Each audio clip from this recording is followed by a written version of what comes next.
diskutojmë faktikisht, do të ndryshojmë komplet dinamikë, tema të emisionit, do të ndalemi për të bërë një bisedë me një prej njerëzve më të rëndësishëm të judos në vendin tonë. Flasim me Anton Cena, veteran dhe kampion i shumë fesh, në anën tjetër edhe e trajner. Përshëndetje nderuar. Përshëndetje dhe juve.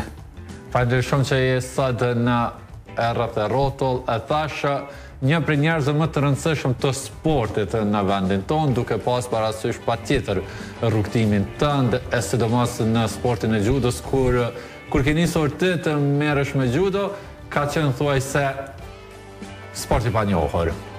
Shumë vite më parë, kur e kthe kokën mbrapa dhe e sheh një rrugë të tërësishme të asaj që ka ke kaluar. Çfarë imazhi të krijohet? Mund të them që kanë kaluar 50 vite. Një kohë shumë e gjatë, që nga e ditë kur kam fillu me judo, me klubin Partizan të PES të trajneri Izet Deçani. Ishin kohë të vështira, kushtet të vështira, palestrat e ftohta.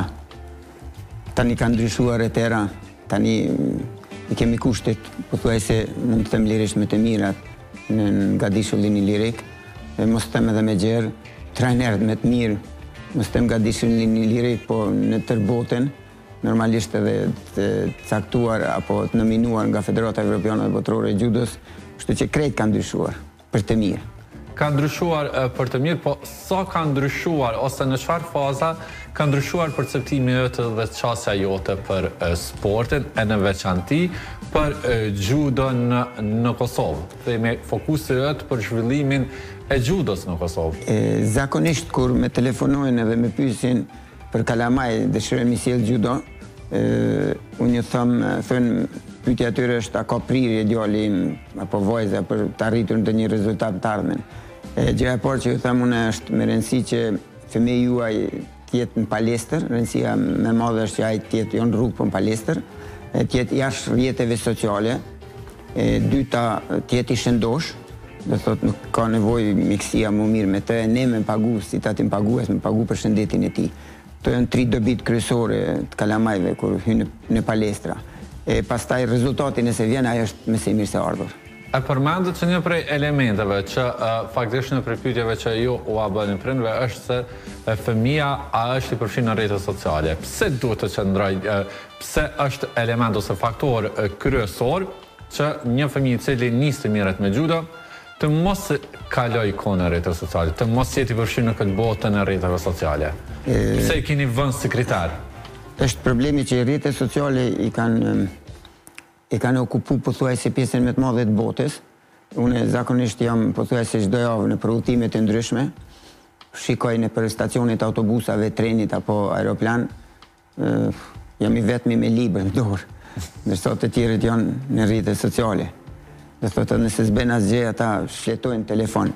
Edhe pse edhe jashtë asaj kohe kanë shfletuar telefon përsëri edhe në mjetet e transportit publik apo ajror, ata përsëri e shfletojnë telefonin, ato rrjete sociale kanë okupuar një pjesë të madhe të botës. Pas kësaj sporti judos, dëshiroj për opinionin, dëshiroj ta them një gjë nga vetvetja ime për shembull.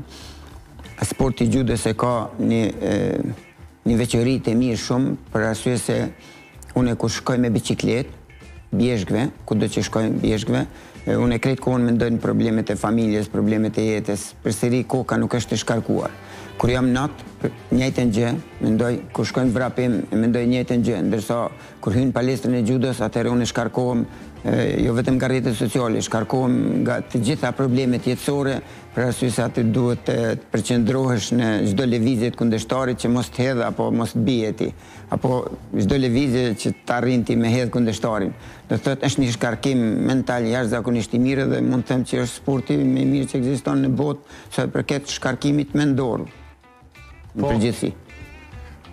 Por kur e ke parasysh këtë rrugtimin tënd në sportin e judos, që e përmende që je me dekada faktikisht në këtë sport, sa ke ndjerë veten të vlerësuar dhe të përkrahur themi gjatë gjithë kësaj periudhe, jo vetëm viteve të fundit, po gjatë tërë periudhës kontributit tënd në sportin e judos në vendin tonë? Unë mund të them personalisht për veten time që sporti i judos mi ka hap të gjitha shtigjet në jetë, pothuajse të gjitha shtigjet, do thot pa përjashtim, kur na kanë largu nga policia, nga ish sekretariat e krajnori punëve të brendshme në vitet e 90-ta, unë kam shku në Split, kam qenë si trener i judës. Do thot paga ime në Kosovë ka qenë atëherë me gratë lartë e prorit, ka qenë 500 mark, ndërsa në Split i kam marrë 2000 mark si trener. Do thot i kam pas 4 pagat pothuajse tjetës time në Kosovë, i kom pas Split, edhe për kundra asaj kom pas paguar banimin, që ka qenë një lehtësi e madhe. Pos kësaj, kur filloi lufta në Kroaci, ka në Belgjik, atje mund të them që më kanë bajt pothuajse para duarve, për arsye se kom qenë garuese më mirë në 60 kg, edhe më kanë dhënë pasaportin, më kanë pajisme në shtetësi, do thotë, kam kriju jetën edhe kam kriju edhe gjendjen materiale, do thotë, kam përmirësuar në krahasim me atë që kam pas fillim. Me ardhin në Kosovë, kam vazhdu në Akademinë e Kosovës për Siguri Publike, do thotë si polici, mesin e 30 parëve në 1999, pastaj instruktori parë në Akademinë e Kosovës për Siguri Publike, deri me tani të gjitha medalet shtetërore të Kosovës dhe Shqipërisë i kam marrë, do thotë jam dekoruar me të gjitha medalet, si në Kosovë ashtu edhe në Shqipëri, dhe jam hyrë mesin e 100 personaliteteve, 100 vjetorin e pavarësisë Shqipërisë, si njëri ndër ata që kanë ngritur flamurin e Shqipërisë. Kam qenë i vlerësuar.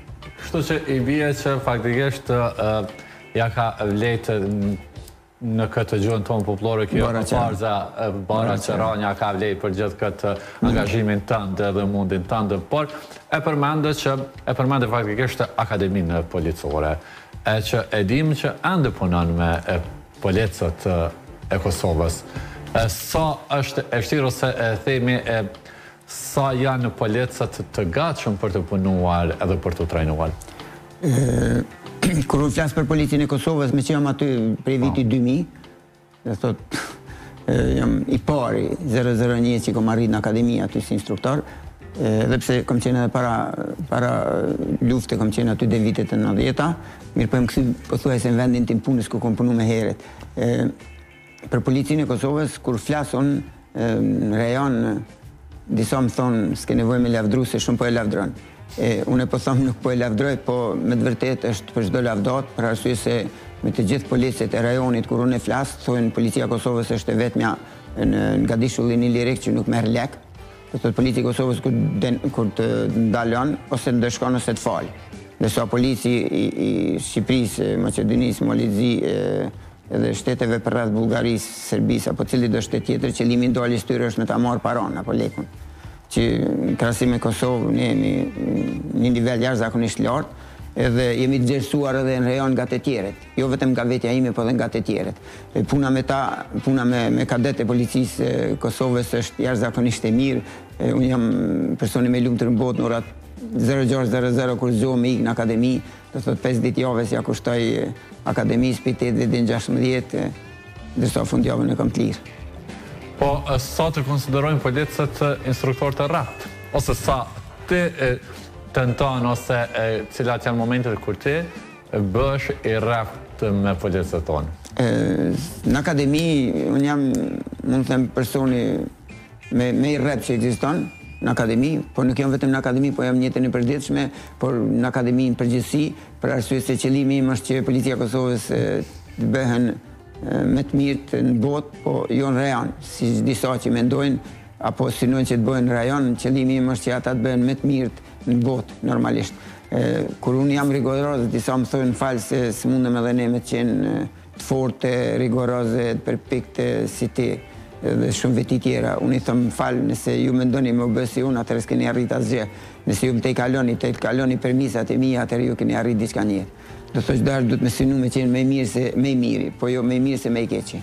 Ata kanë kritikuar policën do njëherë, instruktori je shumë i rapt, nuk po mundemi ose diçka. Po në fillim çdo kursi, ata nuk me duan deri në përfundim kursit, mirë po me përfundimin e kursit, kudo që më takojnë rrugë, janë jashtëzakonisht lumtur, çdo herë më ndalojnë, do thotë nuk më lejojnë fare me kalu, po përshëndet, po përqafu me ta, po bën ndonjë fotografi të rastit. Po, gjatë këtij angazhimi tënd me dekada në sportin e judës, pastaj edhe si instruktor në policinë e Kosovës, ke arritur ndonjëherë në pikën ku ke menduar me hek dorë, ose të është kërkuar ndonjëherë që bën ndonjë eks arsye, qoftë nga familjarët, qoftë nga miq, qoftë nga dikush tjetër që mjaft hiqë dorën nga kjo punë? Jo vetëm disa thonë, më falë se me një hu nuk thurët gardhi, mirë po unë e thamë gardhi fillon me u thurë me një hu. Thot nuk nguliten në tokë për një herë 100, po nguliten një herë, pas të shkën 2, 3, 4, ishtu me radhë. Por përgjithësi jo, më përkrahje nga të gjithë, të thot gjithë kun kam qenë në përkrahje. Edhe mund të thëmë edhe në shtete tjera ku kam qëndru në si në Kroaci, në Belgjik, kam qenë njerë zakonisht i përkrahur edhe i mbështetur nga të gjithë normalisht, edhe kreto shtete jam edhe sportiz viti, jo veç kampion i këtyre shtete, po jam edhe sportiz viti në shtetet. Ti vetë ndo njerë nuk e ke menduar të largohesh gjatë rrugtimit tanë? Unë po mendoj me vazhdu, kur ti bushi 65 vite, me vazhdu dhe 1-2 vite a 3, me vazhdu për arsye se unë jam pothuajse si japones, do thotë nuk ka të ndalur deri në frymën e fundit. Me thy faktikisht këtë rregullën që në moshën 65 vjeçare kur arrihet ligjërisht pensioni, shumica prej njerëzve edhe pushojnë me aktivitetet e tyre. Ti ke vendosur që të vazhdosh spaku edhe për 2 vjet. Po unë kisha pas dëshirë me vazhdu edhe spaku minimum 5 vite, për arsye se shumë kuadro, që janë kuadro është shumë vështirë mi zavendësu. Të ne thonë zakonisht, të ne shqiptare thonë çdo njeri është i zavendësueshëm, unë po mendoj që ajo nuk qëndron për arsye se me zavendësu personin si objekt vdekur mundesh, por me zavendësu personin si profesionist është shumë vështirë. Sepse një profesionist për me arrit deri aty ku është duhet një kohë gjatë, mund edhe flim edhe vitet e tëra. Urojmë që faktikisht kontributi të mos ndaje, të vazhdohet deri në frymën e fundit ashtu siç edhe po shpreh dëshirë, përderisa ke mundësi, përderisa qëndron e mirë me shëndet dhe me gjithçka tjetër. Unë të falenderoj shumë për këtë intervistë. Faleminderit edhe për ju për ftesën. Shumë faleminderit, ishim me Anton Cena në një intervistë më relaksuese në lidhje me angazhimin e tij si judist, pastaj edhe si trajner i judos, edhe për vitet të tëra që vazhdon aktualisht faktikisht edhe në Akademinë Policore të Kosovës. Ne kështu kemi arritur në fund të edicionit të Rreth të Rrotull për sot. Takohemi përsëri nesër nga ora 12 deri atëherë, të gjitha të mirat.